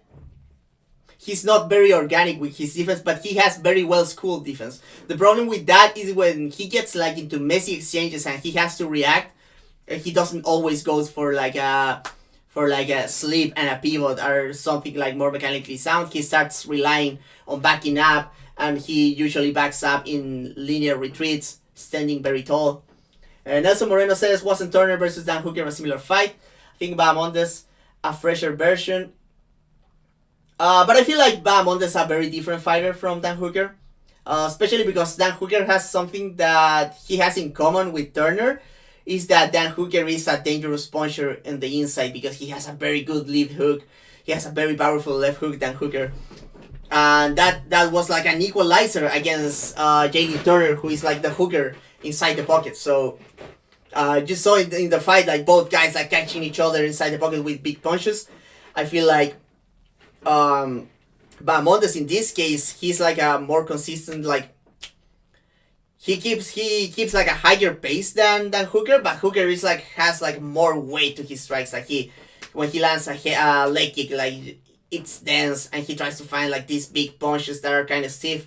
Bahamondes is a lot more like consistent, light volume that he doesn't throw 100%, and he's like cleaner than Hooker in some aspects, but at the same time, I feel like Hooker is like more nasty, more gritty, and that served him very well to win that fight. And I'm not sure. I'm not questioning the heart of Ignacio. I feel like Ignacio has like tremendous heart, but I don't think he has like the dog and the adaptability to take over if Turner starts putting him into sketchy situations. At least that's what I feel.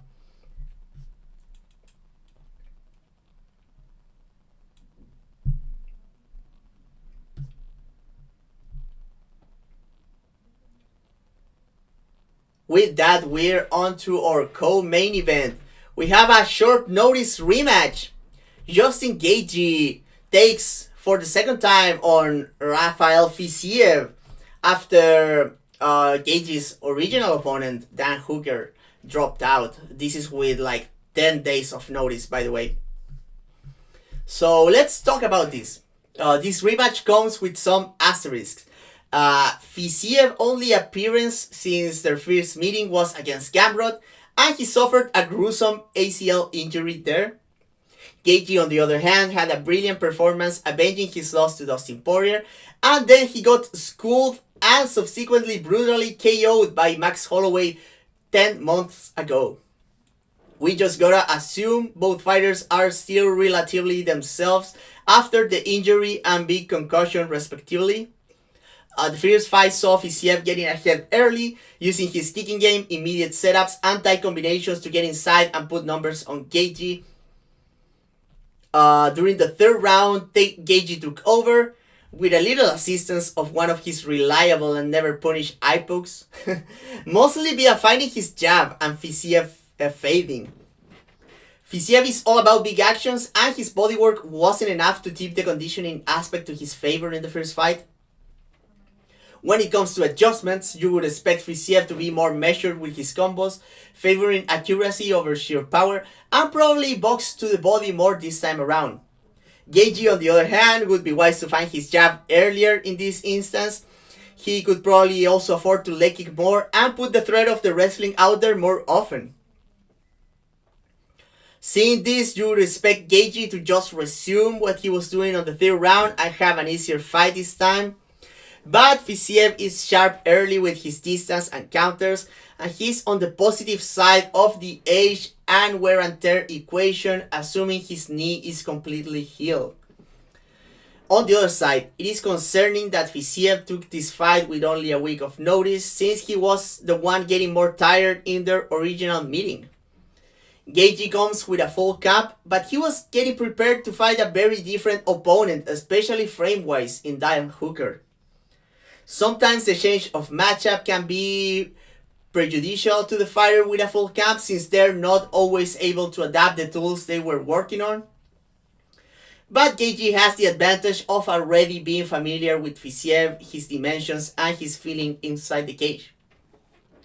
I feel like, to be honest, Fiziev won the first fight, judge's decision aside, but this is less than ideal circumstances to take a rematch.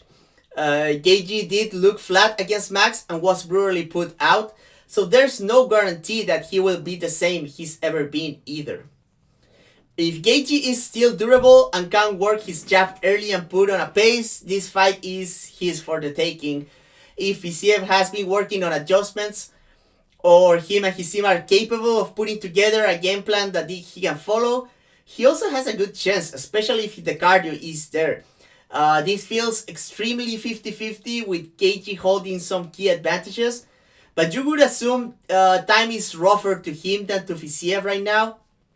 Against my hunch, I think Fiziev is able to replicate what worked almost 2 years ago and does enough to take 2 rounds in a clearer fashion this time around. Probably with Gaethje getting hurt at one moment to give him the leeway he needs. So my pick here is Fiziev by decision.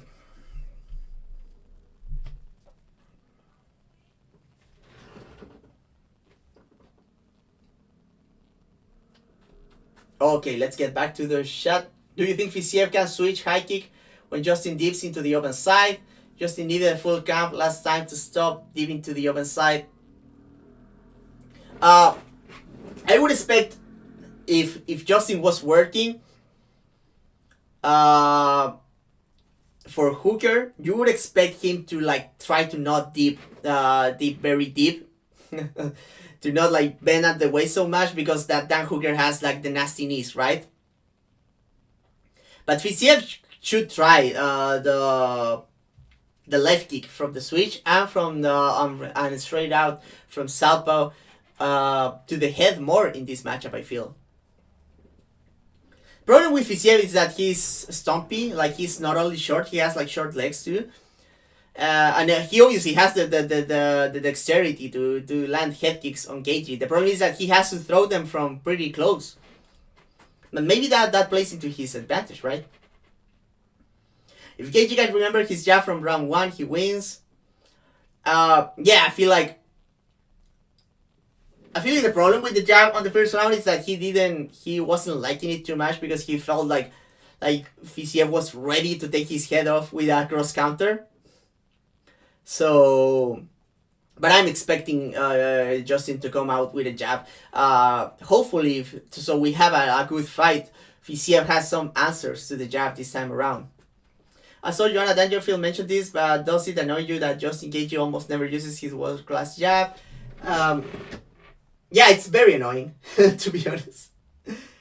A rematch is like this, hard for the loser to adapt. But to be fair, like the first fight in this case was like 50-50, to be honest. Like, you could score that either way. So I feel like both guys have to adapt. I feel like Gaethje has the easier adaptation on his side. But at the same time, Gaethje is the one that is getting hurt in every fight. And has been getting hurt like for so long. Like, he got hurt by Michael Johnson. He got hurt by Dustin Poirier. He got hurt by he got hurt by Eddie Alvarez. He got hurt by Dustin Poirier after that. Then who else hurt Gaethje? He got hurt by Dustin on the rematch. He got hurt by Fiziev at the beginning of that third round. He got dropped by Tony Ferguson. And then the Shin finally couldn't hold up against Max Holloway, right? And you never know where the Shin is going to be right now. I feel like I don't know why, but I have like I have more faith in the knee of Fiziev being well than I have on Gaethje being the same fighter that he used to be quite honest. Okay, let's move to the final one.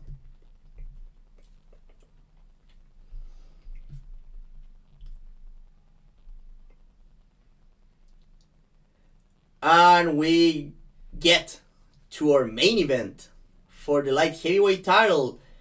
Alex Poatan Pereira puts it on the line against Magomed Ankalaev. Okay. The big question everyone here is asking themselves, is Ankalaev going to wrestle? You would assume yes. But even assuming he has a sizable wrestling and grappling advantage, he needs to spend some time striking with the champion. Even if Pereira hasn't been tested in a while on the mat, he's still a big light heavyweight with good distance management and good footwork. Shooting a bad takedown and ending underneath can be a big problem, even for a good grappler. So let's begin with how do they match on the feet. You would expect leg kicks to be a concern for Ankalaev. Pereira has been very effective with them, and Ankalaev was crippled by leg kicks by their common opponent in Jan Blachowicz with them. Pereira is more likely to go for the step outside leg kicks in the open stance matchup than the shin to shin inside leg kicks that the Polish former champion used to great effect, but those can still be very dangerous. Ankalaev though still has quite a few things going for him in the matchup. First, Ankalaev is mechanically tighter and less prone to big mistakes than both Jamal Hill and Yuri Prohaska, being the owner of better footwork too. And despite the picture painted by his performance against Jan Ankalaev is a solid kick checker and one of the few guys using high and cross checks in response to body kicks. Ankalaev is also an active jabber, despite being a southpaw in MMA, and kicker, and while he's not the puncher Pereira is, his power cannot be ignored. Ankalaev is also durable. He has been hurt to the legs and head, but he has never been finished by strikes in 22 professional fights. He comes as the more experienced MMA fighter while being 5 years younger and having less wear and tear overall. Ankalaev had a previous short amateur MMA and Sambo career that compared to the 40 pro kickboxing bouts Pereira had on top of the current 14 MMA bouts that he has right now. With a large number of those being contested at a high level, that means that Alex Pereira has a lot of grueling fighting camps on his body.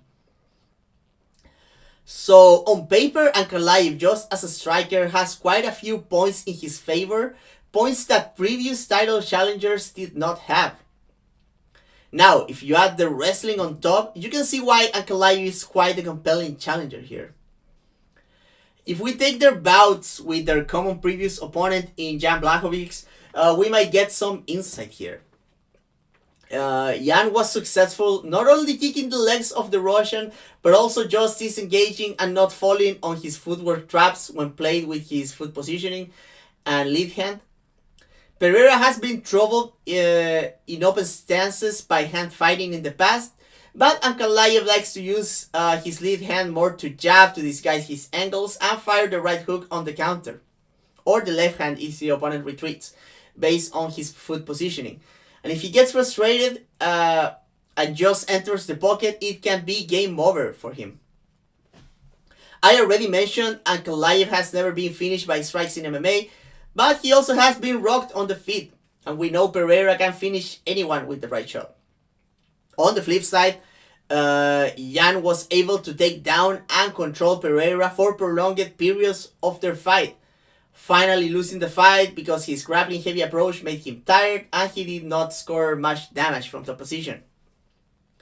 Not only Jan was able to get takedowns, but when he was forced to strike with Pereira, he had success leveraging the takedown threat.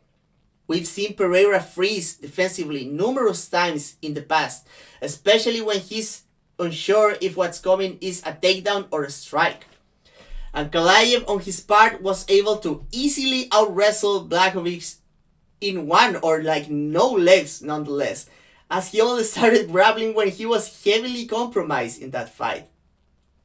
Obviously, we're not doing MMA math here, but there's information we can extract from their encounters. Pereira, since that Jan Blachowicz fight, has shown some improvements in the clinch and of his back since then, despite not facing much of a wrestling attack. His lack of grip fighting is still concerning against the fence, and it's unlikely we'll see him sweeping or submitting foes from his back. But that being said, I feel like the big problem for Pereira has always been the wrestling, because from his back, he has been pretty solid. If anything, he's good at stalling and not making anything stupid. Unless he's against the fence, I think that the approach that Pereira will have will be just surviving the round, controlling wrist and staying tight, waiting for the ref or the bell to put him back on his feet. Ankalaev, though, is a legit fighter from top position in MMA, even though his only stoppage loss came via being submitted by Paul Craig. You gotta remember that Ankalaev was putting a hellacious beating on Paul Craig for most of that fight from top position, a lot of that from half guard, from close guard. His solid posture and good ground and pound will come in handy against someone looking to stall. Pereira in every fight always have avenues, obviously. Even if we assume Ankalaev shows up with sharp striking, it's hard to not give a sizable edge on the feet to the champion. His jab to the body and his leg kicks make opponents reach time and time again, and Ankalaev is a lot less crafty when he's forced to lead. Both guys have to play their cards well to win this fight. A single mistake can have dire consequences. As an external factor, the UFC decided to finally give Ankalaev his title shot during Ramadan, I guess just to make sure their poster boy has one more advantage. Hopefully this doesn't have any effect on Ankalaev's conditioning or durability. The hardest part about predicting this is that both guys bring something to the table that the other fighter have not seen before. It comes down to Ankalaev's ability to mix in his wrestling in a coherent way, something that he hasn't done in a while. And it also comes down to Pereira's ability to keep the right distance, stay balanced, and defend any eventual takedowns.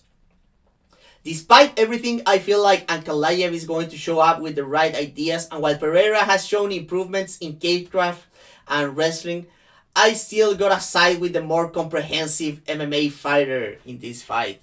So my final pick is that Ankalaev wins a decision and becomes your new light heavyweight champion.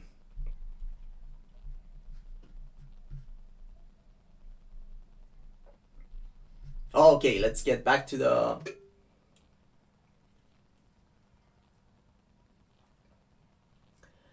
Would Poatan be a really dangerous heavyweight if he had Leon Edwards clinch? I mean, he would be like kind of the GOAT at that moment. That would be like so overpowered. Nelson Moreno says, I favor Ankalaev, but didn't he get dropped by a shot Thiago Santos? He got hurt. I don't think he went to the ground, but yes, that did happen. Since this Ghost says, since this is open stance, what's your opinion on Alex? A strategy in glory to high kick to the open side and left hook when the opponent chases. That could be something that it's out there. Ankalaev shoots from far out. Is Alex pretty good at seeing those shots? Yeah, I mean, Pereira is good at seeing shots from the outside when they are like kind of bad. But the thing is that Ankalaev is pretty good at driving people to the fence, and I feel like the clinch is kind of concerning for Pereira. And Ankalaev showed like some craft inside the clinch, especially against Jan. When he was not able to get easy takedowns, he was like heavily striking Jan against the fence, and then he was like finding takedowns. And Ankalaev, to be fair, like he's like a way better wrestler than anyone that has faced Pereira in MMA. Like Blachowicz was able to find takedowns in open space on rounds 2 and 3, and he doesn't have the shot takedowns that Ankalaev has. Oh yeah, Is that true? I feel like didn't like Pereira like convert to Islam to like stop drinking? Is he still a Muslim? I have not heard anything about him not drinking. I mean not about Pereira performing Ramadan, so I'm not sure about that.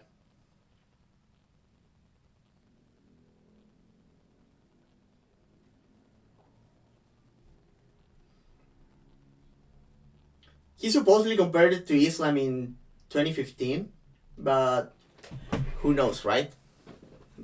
How far does he goes with his practice of the religion?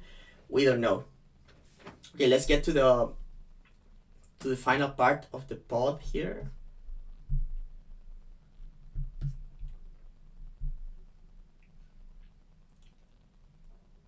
And with that, we get to the end of the card. This is a very good card, man. Maybe like lacking in star power to some, but I like the matchmaking here a lot. So let's check. Let's take a quick peek at all the fights in this card. Or opener, we have bantamweight action between Chris Gutierrez and John Castañeda. So good. I gotta admit, like my boy Guti, not always in the most exciting fights, but I love watching him fight. And I feel like Castañeda is a good foil for him in here. He's going to push forwards, try to put the boxing combinations together, and it will be on Gutierrez to use his footwork, his counters, to get back to the center of the cage and implement his leg kicks. I feel like this one is going to be interesting to watch. Then we have a middleweight bout between Ozzy Diaz and Djorden Santos. For sure, the lowest level fight in the card. and I feel like it's pretty decent. I feel like there's a small chance that this gets like sloppy and ugly and like not super action packed, but I feel like Jordan Santos is scrappy. He digs deep, even though he can be inconsistent and fall into clinches a lot. But Ozzy Diaz, I feel like he's going to bring the heat here, and he's like going to live or die by the sword. I feel. Mairon Santos versus Francis Marshall, action packed. I'm all for this fight. You know, Francis Marshall always fights hard. Mairon Santos looked tremendous winning that Ultimate Fighter finale. Alex Morono versus Leal.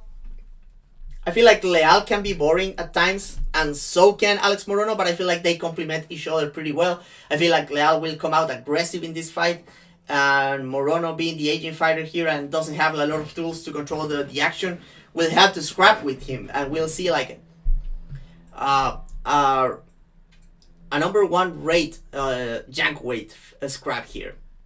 Bruno Ferreira versus Armen Petrosyan. You know the dynamics here. Petrosyan will try to be the one staying safe, staying consistent with his volume, being more technical. And Bruno Ferreira will be trying to take his head off and maybe probably get takedowns too. So it will be on Petrosyan to stay safe and to stay on the feet. Rei Tsuruya versus Joshua Ban. Tremendous fight between prospects. Probably like not likely to be super exciting. Just because it's like such a two outcome fight. But still like very compelling, and it will be like a very good like live watch because you will be so intrigued about what is going to happen. Blaydes versus Rizvan Kuniev. This one is kind of a head scratcher. Why is Blaydes fighting a newcomer? But Kuniev is solid. Kuniev is not very exciting. But I feel like if Blaydes pushes the wrestling, pushes the pace here, we could get a solid heavyweight scrap. And like, it's not every day that you get a solid heavyweight scrap. There's a chance that this sucks though. I gotta admit it. King Green versus Ruffy. Just kind of sad because I think like Green is a bit past it for this kind of matchup at this stage. But still, I feel like he still has the skills to spoil the party, man. So it makes me kind of sad because I feel like Green is going to get knocked out here. But, man, that's the fight game. It's going to be exciting as long as it lasts. Lemos versus Lucindo. Hey, we've seen these girls that are exciting be involved in like not super exciting fights. Like Lucindo versus Marina was not a good fight, but I don't know, man. I feel like they complement each other in a way that it's going to be like a bit of a banger. And Amanda Lemos, you know, she's going to swing for the fences. And it's going to be on Lucindo to adapt. Turner versus Bahamondes has all the writings for an exciting banger. I would say, like, your candidate for Fight of the Night, but we have the co-main event after this one. But yeah, I mean, Lanky Boy versus Lanky Boy action is always, like, super violent. So I'm all for it. I like it. We have the co-main event, Gaethje versus Fiziev 2. Nothing to complain about. The first fight was fantastic. Hopefully this one is just as good or maybe better. I don't know. But this one is like no way it disappoints. The only way this is disappointing is like we get a super early knockout. And our co-main event, I'm not sure if it's going to be like a good fight, but it's so compelling. And we finally get Ankalaev, who is the rightful contender, fight Poatan, like the big star of the UFC right now. So yeah, I rate this pay-per-view. I like this pay-per-view. I'm not against it. This is solid matchmaking. Well done, UFC. I like it. I'm not going to complain like I did last time. And this is the pay-per-view. Remember, guys, that if you want to support me, you can head over to Patreon. We have a lot of exclusive content over there. So yeah, head over to the Patreon, give me a little bit of money, and you can get a lot of exclusive content in return. You can also get access to our Discord server that is very cool. A lot of cool fight fans to talk about with. If you want to support me in other ways, there's a link to the store in the description. We have cool new merch and the classic merch too if you want to rep the fight site, or if you want to see the new designs that I did myself, you can head over to the store and get something over there. Obviously, I get a bit of money if you buy something there. And if you don't have money or don't want to give me any money, you can always subscribe on YouTube, follow me on Twitter, follow me on Blue Sky, follow me on Threads. I always appreciate any kind of support, being with money, being with just support. I'm I'm very grateful for all of it. So yeah, this is the recorded version of the full preview. Thank you everyone for tuning in, and I'll catch you on Saturday for the fights. Fight Companion. Remember, I'll be offering alternate commentary for the main card. Thank you guys, and I'll catch you on the next one. Bye. Okay, that was the recorded version. I'll catch up with the chat a little bit before getting here. Where's a place you would like to see the UFC go to hold an event? That's an interesting question, man. I would like to see. I would like to see. I would like to see an event in Africa for sure. Hawaii too. Hawaii. I feel like the UFC owes Hawaii an event, man. Especially before Max Holloway retired. They already fumbled the bag with making a BJ Penn fight in Hawaii, so I feel like they need to make a Hawaii fight night.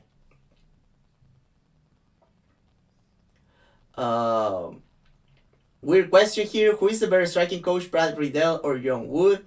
Because both coach Zhang Weili for different fights. Actually look bad in one, but organizing the other. I feel like John Wood is more of an MMA coach, and I'm not a big fan of his style, to be quite honest. But I don't know. A lot of like very high level fighters trust John Wood, and that's probably for a reason, right? I'm not a big fan of the style, but I cannot deny that he's getting results. On the other hand, I feel like Brad Riddell is a very good striking coach, and I love his striking advice for Zhang Weili against Tatiana Suarez. So if you make me pick, I'm gonna side with my boy Brad there. Rio Sosen asks who's going to get the rights deal at the end of the year, ESPN or Netflix. Man, I don't know, man. Hopefully I just can just keep just paying for Fight Pass, man. Hopefully, man. It would be a mess to have the whole fight library over on Netflix, to be honest. An Apex style card in a beach setting would be really cool. Oh man, that would be. Remember when they took those photos for an all Abu Dhabi event? I think that Whitaker and Darren Till took some photos on an octagon outside on the beach. That looks so sick, man. I would love to see like a fight like that. But you better put like very good microphones. To be honest, I was like a huge fan of the. I was a huge fan of the Apex cards when they were like completely empty. I feel like the Apex card nowadays suck. That the atmosphere is like the vibes are so off. But when the Apex was like completely closed, like you cannot match the aura of that like Dustin Poirier versus Dan Hooker. The only thing like crazier than the the Apex was when for that Justin versus Ferguson, because they were in a whole arena and the shit was empty. That was crazy, man. That shit was insane. What makes Fighting Earth so successful? I feel like they are like they put like they are making first the four like big guys from Fighting Earth. Remember, it's Jan Silva, it's Ruffy, Prates, and Caio Halio. First of all, they are like tremendous athletes. They are like absurdly good athletes. So those four would be good like anywhere. But on top of that, I feel like Fighting Nerds are putting together like very good game plans. Not always agree, but I feel like overall they are very solid. And they're like making fighters that make sense, to be honest. And they're improving. Like I feel like Ruffy is better than when he showed up in Contender Series. Jan Silva is a lot better than when he was on Contender Series. Caio is better. And Prates is like a different story because like Prates used to be a striker of his own. He used to live in Thailand. He has a lot of Muay Thai fights. But they are giving like Prates the tools to be like a solid, well put together MMA fighter too. So So yeah, I mean, is fighting nerds better than city kickboxing those years ago?